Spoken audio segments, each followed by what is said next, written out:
amongst many NFL QB controversies going on. People don't know who they're going to have. People have gotten new QBs. There's one that stands out among the rest because it is a dual nature. The Buccaneers have lost Tom Brady as their starting quarterback. He has now retired, but they have now been linked to another quarterback who I think has been linked to almost every single team that possibly needs a quarterback, and that is Deshaun Watson. What do we have on this story?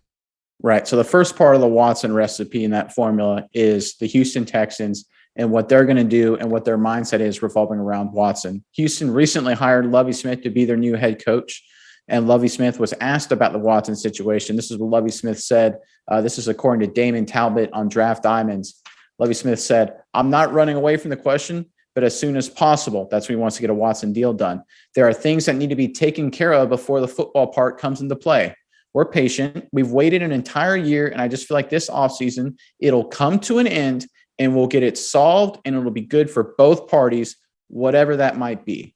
There's no other answer to give right now except for that one, and we're going to try to get it resolved as soon as we possibly can."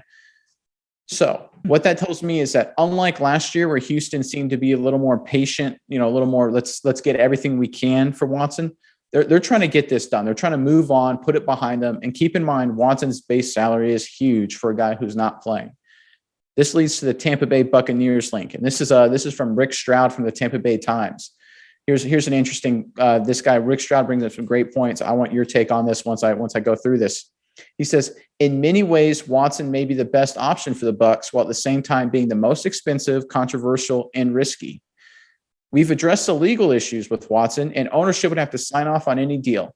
Here's the kicker. "The Glazer family didn't balk at drafting Jameis Winston, who had severe allegations and charges coming out of college and while he was a pro, and had no reaction when he was suspended 3 games for violating the personal conduct policy after allegations that he sexually assaulted an Uber driver.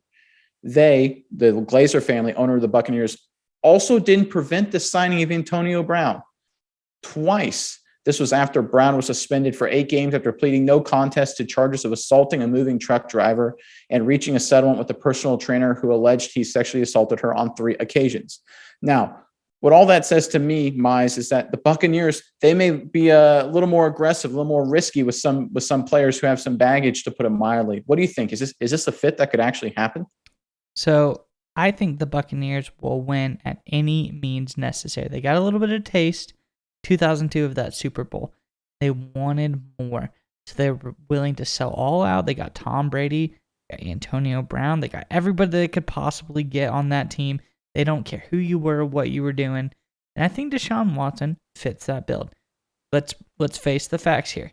He's got a lot of legal issues that he has to get over, hurdle, so to speak, but he's a very talented football player. We haven't seen him play in a year, but I'm going to go ahead and assume that he get right back into playing shape and he'll be at just as good as he was because he was never injured or anything like that. But I do like the story. I like the fit here because the Buccaneers still have a couple years left with contracts and stuff like that where they're primed to win now. Brady still had another year on his contract, and I'm sure they had everyone else primed around Brady to get together. So if they can get another high-profile, very talented veteran quarterback in the door, then I think that sets up very nicely for the Buccaneers. Yeah, you're 100% right. And we know head coach Bruce Arians for Tampa. He loves veteran quarterbacks. He hates young quarterbacks. When he was in Arizona, he did all out to get Carson Palmer from the Raiders at the time. He comes to Tampa Bay. He has a chance to get Tom Brady. He goes all in on him. He doesn't want to restart with Kyle Trask, who was their draft pick last year, or another young quarterback. He wants to bring in a veteran. So like you said, they can win now. And what's Bruce Arians always known as saying? His famous saying, "Hey, you got to risk it for the biscuit." Now, risking it with Deshaun Watson is a whole nother animal. But this seems like a good organizational fit, at least from taking those risks and taking those chances. That's it. And I love it. Risk it for the biscuit. Is Watson the biscuit that it's worth risking it for? We're going to have to see. And I'm sure the rest of this scenario will play out later on down the line. And we will keep you posted on any